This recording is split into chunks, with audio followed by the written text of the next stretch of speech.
Bonjour les filles, alors ça y est, votre inscription sur le site Unique est terminée.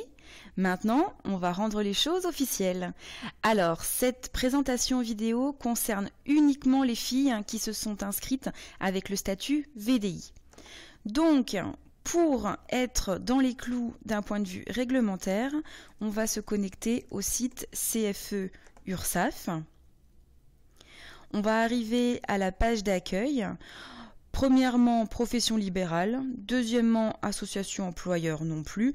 Troisièmement, artiste, auteur, taxi locataire, vendeur à domicile.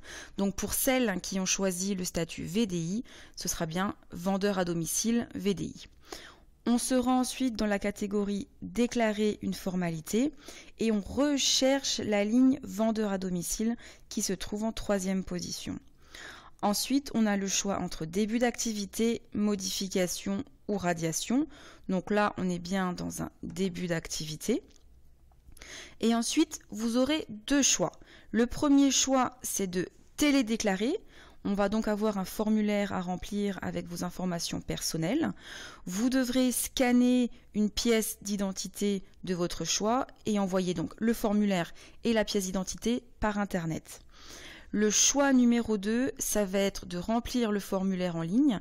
À la fin, vous aurez la possibilité de l'imprimer et de l'envoyer par courrier, ainsi qu'une copie d'une pièce d'identité au CFE de votre département. Donc là, on va attaquer le formulaire. Donc, avez-vous déjà exercé une activité non salariée en France? Donc moi, c'est pas mon cas, donc je ne coche pas. Il va falloir maintenant remplir au minimum toutes les cases rouge, donc sexe féminin aux dernières nouvelles. Ensuite, nom de famille, nom d'usage pour les personnes, pour les femmes mariées, prénom, moi je vais juste remplir mon premier prénom, j'en ai d'autres mais vous voyez c'est en vert, donc c'est que c'est pas forcément obligatoire. Né le, alors on va s'inventer une date de naissance, peu importe. Département, bon, maintenant je suis dans le Haut-Rhin, alors on va dire que je suis née dans le Haut-Rhin. On va se mettre née à Colmar, même si à la base je suis bourguignonne, mais c'est pas grave. Donc là, on va remplir maintenant donc, le domicile personnel. Alors, on va s'inventer une adresse. Donc, numéro de voie, j'ai rempli 45. Bis, terre, et ainsi de suite, vous pouvez le mettre ici. Type de voie, donc, on va aller chercher rue, par exemple. On va dire que j'habite dans la rue des Champs. Code postal, on va se mettre, allez, dans le Bas-Rhin, là où j'habitais avant. Et on va dire qu'on habite à... Allez, Botzheim, c'était là où j'habitais avant. Étape suivante, vous exercez votre activité à votre adresse personnelle, professionnelle, adresse à domiciliation.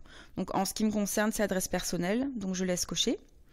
Date de début d'activité, donc là la date à laquelle vous vous êtes inscrite sur le site Unique. Donc moi c'était le premier jour d'ouverture, le 1er février 2016.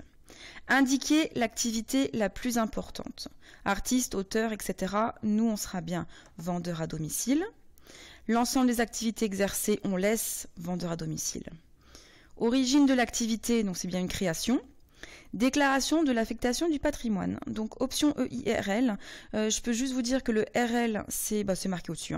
Entreprise individuelle à responsabilité limitée.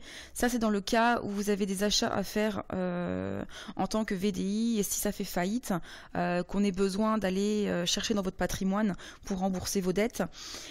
Je ne suis pas du tout une pro juridique, mais à mon goût, à mon sens, comme dans Unique, on n'a pas d'investissement à faire, hormis le kit de départ 107 €, on n'a rien d'autre d'obligatoire, je ne pense pas que ce soit nécessaire.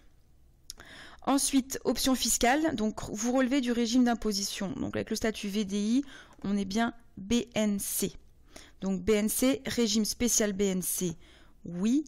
Régime TVA, franchise de base, oui. Renseignements complémentaires, domicile personnel, ça je laisse cocher, c'est mon adresse de correspondance. Téléphone, portable, fax, email, vous voyez c'est en vert, donc aucune obligation de remplir. Et quand on descend, le déclarant désigne cadre 2, ça c'est nous. Fait A, on va mettre Colmar. Le 6 février, c'est la date du jour. Maintenant, on va remplir l'adresse email où seront envoyés les récapitulatifs. Donc pareil, hein, là je mets une adresse au pif hein, pour vous montrer. Étape suivante, donc pour vérifier que vous n'êtes pas un ordinateur, on va remplir le mot de passe qu'il nous demande. Et là, on arrive maintenant à la fin. Vous avez le choix entre enregistrement provisoire ou validation. Si vous faites enregistrement provisoire, vos données seront sauvegardées pendant 30 jours. Si vous faites validation, votre dossier va être validé définitivement et vous n'aurez plus la possibilité de faire des changements. Moi, bien sûr, je ne vais pas aller plus loin parce que c'est un dossier, c'est un faux dossier. Si vous cliquez sur validation, on va vous demander si vous avez déjà une pièce d'identité en version informatique. Si vous répondez oui, vous aurez donc la possibilité de le télécharger sur le site et donc d'envoyer votre formulaire et cette pièce informatique via Internet. Moi, hier, j'ai cliqué non parce que je n'en avais pas. Donc, ça a probablement sauvegardé et envoyé votre formulaire en ligne. Mais dans tous les cas, on nous demande de l'imprimer. Donc, vous aurez la possibilité de l'imprimer. Et il faudra envoyer donc ce formulaire imprimé ainsi qu'une copie d'une pièce d'identité à votre CFE local. Et de toute façon, ils vous mettront l'adresse. Pas besoin de la chercher. Elle sera à la fin du processus de validation. Voilà, j'espère que tout a été clair. Bienvenue dans la famille Unique.